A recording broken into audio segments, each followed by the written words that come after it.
el Estado, sino con la sociedad. Campañas electorales, por una razón muy sencilla, de la igualdad de armas. La misma libertad de palabra debe disfrutar el político que tiene, que ostenta un cargo representativo, como el que aspira a obtenerlo, o si ni siquiera aspira a obtenerlo, asume una posición crítica respecto a la vida política. Esto era también doctrinalmente pacífico, pero en España se va a salir con una ley sorprendente. En el año 82, en el desarrollo de la Constitución, se promulgó la Ley Orgánica 1/82 de protección de los derechos de la personalidad, de protección del honor, propia imagen e intimidad.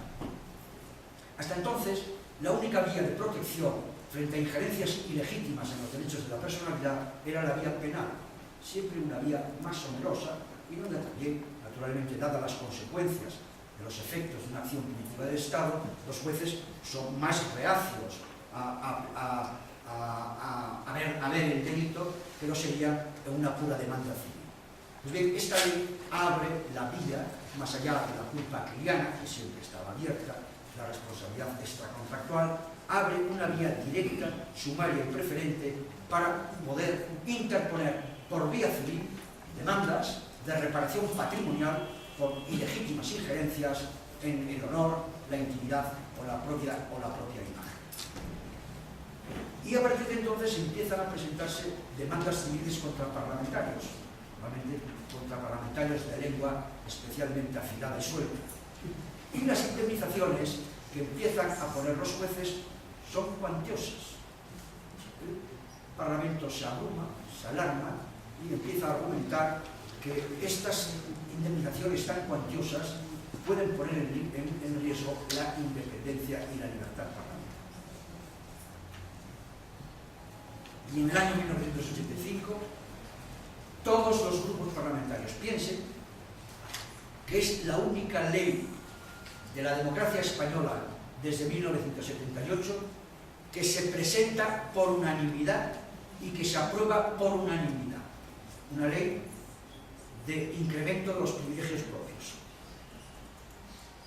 Fue fruto no de un proyecto de ley, sino de una proposición de ley de todos los grupos parlamentarios, incluido el grupo mixto, todos los miembros del grupo mixto. Se trató y se aprobó por unanimidad, tanto en el Congreso de los Diputados como en el Senado.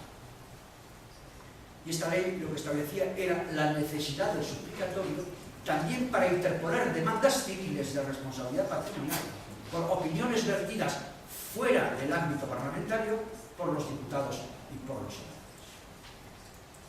Recuerdo que en aquel tiempo fui a ver al que era presidente del Congreso, Gregorio Peces Barba, buen amigo, había sido profesor mío, y mantenía con él una relación muy cordial, y le dije que creía que aquella ley era absolutamente inconstitucional.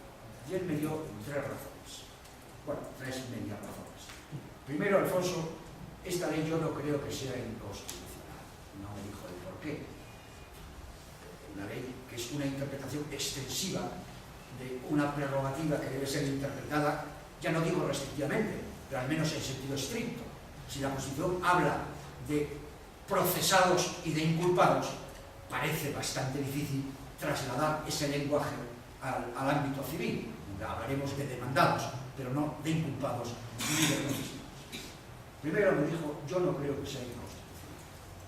Segundo, si es inconstitucional, nadie lo va a recurrir. Evidentemente, en vía directa no. Si lo habéis aprobado por unanimidad, quienes tenéis la legitimidad procesal para interponer el recurso de inconstitucionalidad en vía directa no lo vais a hacer. Pero va a llegar la vía, puede llegar la vía incidental. Y tercera razón que me dijo, aunque llegase al Tribunal Constitucional, no hay Tribunal Constitucional en el mundo que tenga la grosería fruto de la informalidad del diálogo, la omito, no hay Tribunal Constitucional en el mundo que tenga narices suficientes para expulsar del ordenamiento jurídico una norma que ha sido aprobada por unanimidad. Más aún, el self-restraint, la obligación de autocontención de los tribunales, de respeto al legislador y a la libertad política del legislador, tiene un test importante en el apoyo la fortaleza del apoyo que la ley cuestionada ha tenido.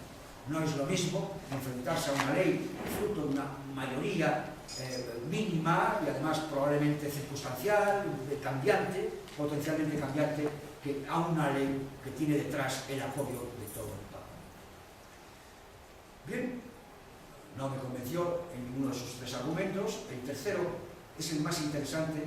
Naturalmente yo no creo que sea una reflexión acertada, pero es el más interesante a la hora de plantear cuáles deben ser los parámetros para construir dogmáticamente toda una teoría de la necesidad del respeto a la libertad política del legislador por parte de los tribunales constitucionales.